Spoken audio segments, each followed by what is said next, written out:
So I've just unpacked the XBar for the 79 series Land Cruiser. Looks all reasonably straightforward.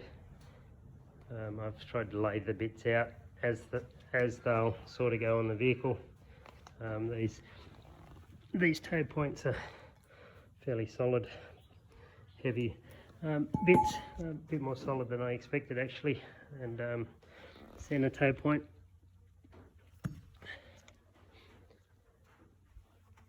So all this was in the box.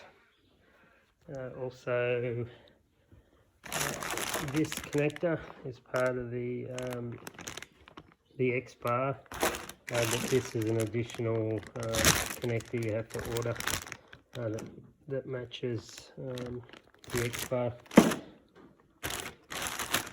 So this is the actual 79 series XBar wiring, and then that's just the additional 7-pin plug.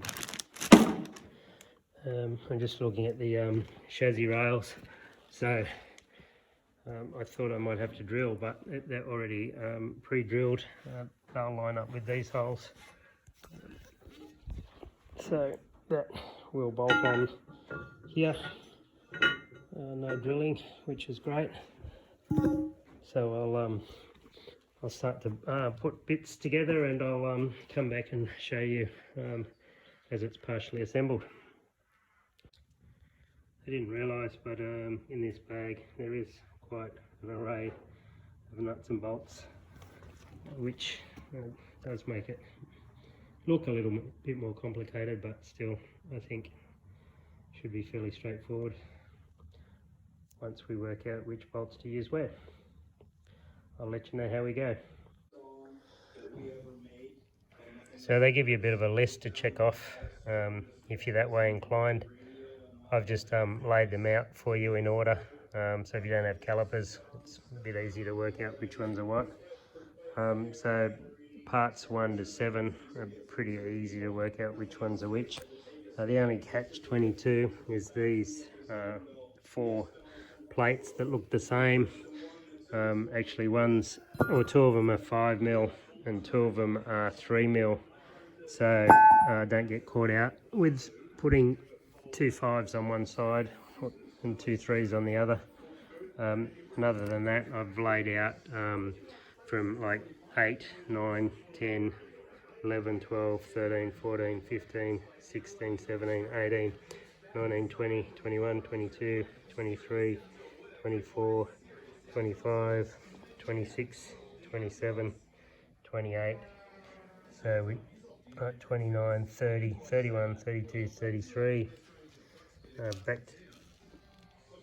to the washers for 34, 35, 36, 37, 38, 39, and then the stickers and a couple of extra washers.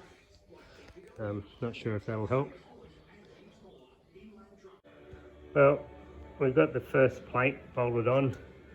So as you can see, there's a spacer plate in there, which is this one. Goes in between the bracket and the chassis. In behind this one is this spacer plate, goes in between this bracket and the chassis, and there's 3 different size bolts. Larger one here, a bit smaller on the bottom. They're quite specific about using this black spacer on that particular bolt, so it must hit somewhere inside the chassis if you don't, and then the 2 smaller bolts on top. Specific torquing instructions, so I've written them on there, and I've also converted them to foot-pounds for those of us who have got old school torque wrenches. It's quite a fair bit of torque. I think 110 pounds of foot-pounds of it, most I've ever used building a V8 motor. So 177's up there. But anyway, that's the first bracket. We'll go ahead and do the second bracket. They do say to loosen off this exhaust bracket before you start on this side, but I'm going to give it a crack. I think my tools will fit in there to torque that up without any issues, so we're going to try it without undoing the exhaust. learning from the other side, I found it easier to put the larger bolt in this center bracket and put that in first, and then use that as a pivot point to get these other 4 in. Turns out they were right. I did have to lift the exhaust off these 2 mounting bolts and pull it across to be able to get my torque wrench in there. So I've had a bit of a break from bolts. I've got both sides bolted on and torqued up.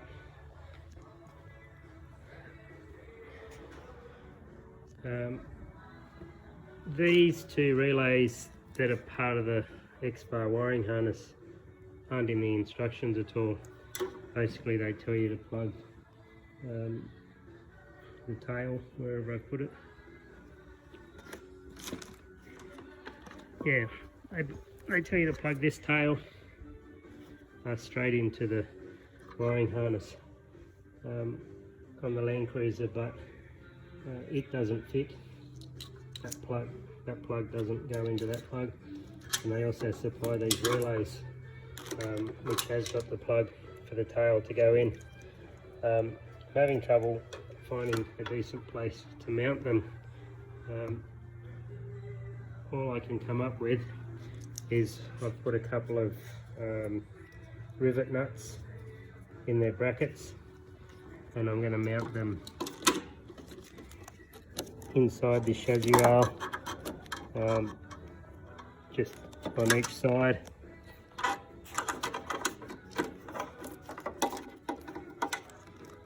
Sorry, this is a bit messy, but yeah, with just a little screw, which I put a bit of Loctite on through that hole and into the rivet nut on the bracket. So I'll give you a look at that when I actually get them in, but that's all I could come up with for a mounting spot. Okay, so we've made a bit of progress since the last video. As I said in the previous one, I used rivet nuts on the back of these relays and just screwed them in. It's a bit awkward with Phillips head screws. There's not much room in here for a screwdriver, even a stumpy one. So you're probably better off using hex nuts or hex bolts if you can. It was fiddly, but I eventually got it done. The next, we bolted on the wiring harness for this plug. I have stuck an Anderson plug here, but it's not wired up yet. It's just easy to put the plug on before you bolt all this together. So basically the steps were that you put your plugs on this plate, you then put the bolt the plate to the bar. I hung it up here with a couple of screwdrivers just to make it easy to work on, but you can do it off the vehicle. And then you put your recovery hitch on. So that's got fairly long bolts. There is an insert that goes right through over the top of the bolt, a washer on each side, and then a nut. These are torqued fairly high as well, about 104 pounds per square inch, I think. 104 foot-pounds, and the bolts do stretch quite a lot, so there's a fair bit of effort in getting them torqued up that far. After that, I just left the screwdrivers in one end and just held the bar up on the other end and put the bolts through. So the sequence here is that you've got the bolt, a washer, you've got the recovery hitch, then you've got a thin square plate, and then so it's a 3mm one, and then a 5mm square plate, and then the bar itself, another washer, and the nut. As you can see, I haven't torqued these up yet, they're just sitting there. So once they're torqued up, then it's just a matter of putting the bash plate on the bottom and plugging the harness in. So this harness here with a few cable ties will plug in just here. So this is the standard Land Cruiser wiring. This is the plug that goes to the two relays, and then you've got the plug that'll plug into this one, and then it comes out here obviously. Well, I think that's about all. I'll probably do one more quick video when it's finished with anything I've come across putting this plate in. There was no real catches. As I said, just make sure there's 5mm and a 3mm plate that look the same. Just make sure you get one of each on each side, otherwise your bar won't be centered. Oh, the other thing, this plate, when you put it on, it does slide around quite a lot, even with the 4 bolts in before you tighten them up. So just make sure you center it on the tow bar, because it will slide left or right, and then it won't be in the middle. There is a cover to go over this. It's silver. Not sure I like silver. I've sprayed it red. I'll see what that looks like. If I don't like it, I'll spray it black. So I just thought I'd show you how I ran the wire for the trailer plug.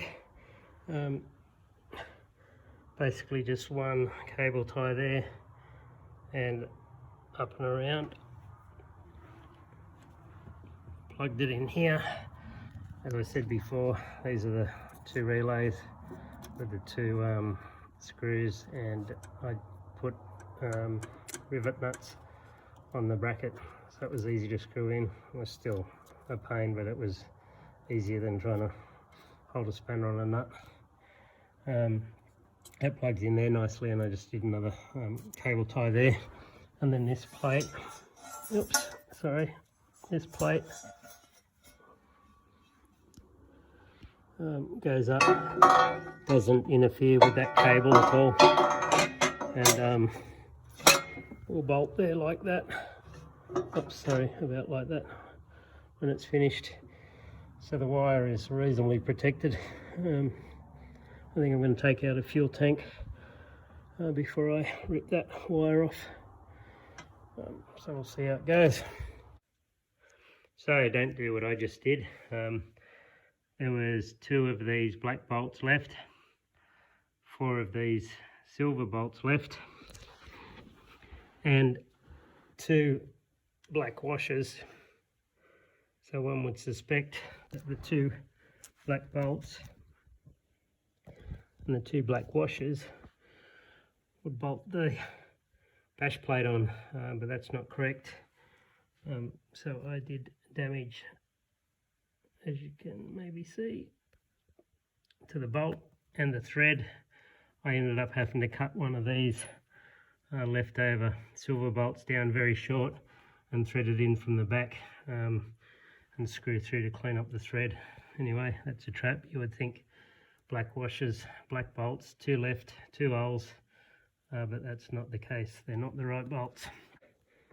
You've got those left over because the dual cab, you have to drill holes in the chassis and use nuts on the inside, and a couple of the bolts are different, so do expect them left over. I did paint the surround red around the tow bar tongue. Not sure I like it. It's not quite the right colour red. It might end up being sprayed black. We'll see what we think about it over the next few days.